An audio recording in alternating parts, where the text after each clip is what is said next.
guys, welcome to my channel UXable. In today's video, I'll be talking about the part 1 of heuristics evaluation with a lot of interesting and simple examples which would help you to understand the heuristics guidelines more better. In my last video, I spoke about what is heuristics, the who, when and how of heuristics. Also, I spoke about the first rule of heuristics, that is visibility of system status.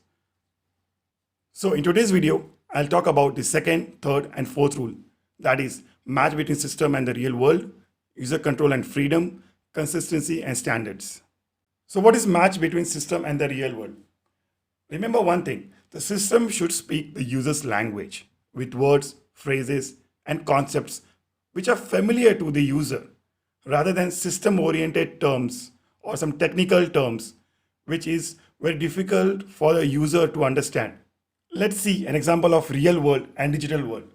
On the left hand side, if you see, there's a user holding the credit card, and on the right hand side, the credit card which is displayed in the mobile, it appears the same size in terms of the rounded corners, in terms of the numbers. If you see the name, they appear as per the real credit card.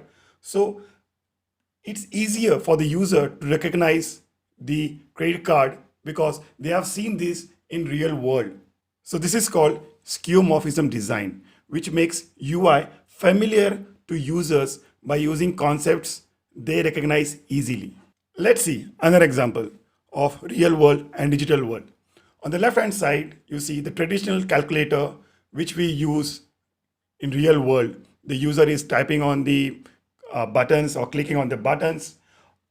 On the right hand side, if you see the digital world, that is in your mobile app, it represents the same kind of layout or same kind of color combination, same kind of experience what you see in real world.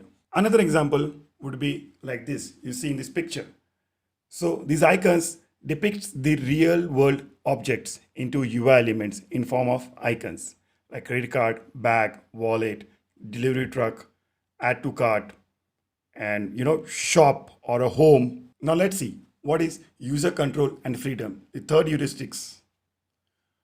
Users often choose system functions by mistake and will need a clearly marked emergency exit to leave the unwanted state without having to go through an extended dialogue support like undo and redo. Let's jump into the example of user control and freedom. You should always treat your user like a king, not like a slave. So if as a user, I am seeing some pop-up window or a pop-up screen which says subscribe to my newsletter, blah, blah, blah, and there's an email ID I need to enter, and there are two actions which says confirm or yes, please, or the other action which is very important for me as a user, which says no thanks, I'm not interested right now, maybe I would opt in it later. So as a user, you should always provide there's some exit door or exit window where user can opt out. So you should not force the user to sign in or opt in for your subscription. Maybe he's not interested right now to opt in. So you should always give an option for the user to opt in, to opt out, to accept, to reject, to cancel, to accept. I hope you got this concept of user control and freedom through this example. Now let's see another example.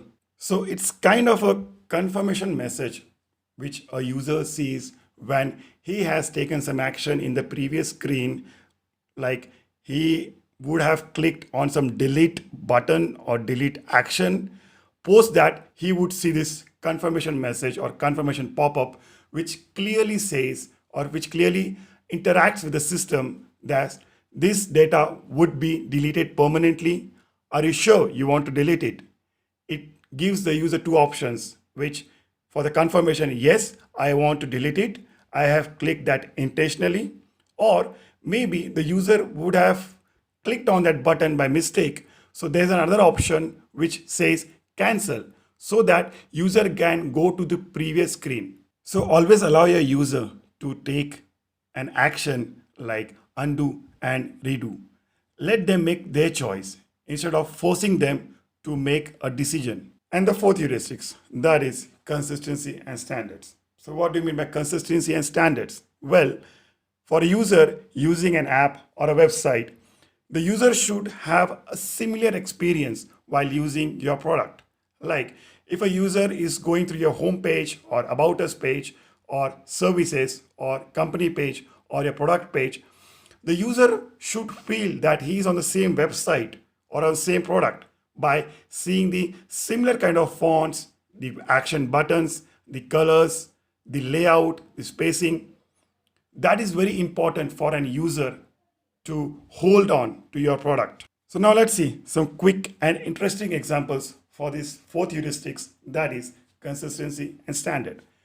In this screen, if you see the consistency in terms of the icons, in terms of the font size, in terms of the colors, the tones, it looks similar throughout all the three screens. Like the icons look from the same family, which is very important for a user. It would help them to trust on your app or on your product. Like in this example, if you see the website, it has the similar theme carried forward in terms of the, if you see the first fold on the left side and the second fold of the website on the right hand side, if you see the wave background, it's carried forwarded throughout the website. In terms of the colors, if you see the primary action buttons, it has a similar kind of border radius, the font size, and even the icons which you see on the right side on the second fold of the website, that is, they have used the line icons, which is consistent in terms of the hover icons, in terms of the static icons. I hope that you guys have enjoyed this video and the examples were really helpful, which would help to clear your concepts about the heuristics along with these examples. So now let's quickly recap what we have covered so far in my last video and today's video about the heuristics. So if you see, we have covered the first four heuristics, and in my next video, I'll be talking about the next three heuristics, that is error prevention, recognition rather than recall, flexibility, and efficiency of use. So thank you guys. I hope you have enjoyed this video. If you did and you would like to have more stuffs like this, hit the like button and subscribe to my channel UXable.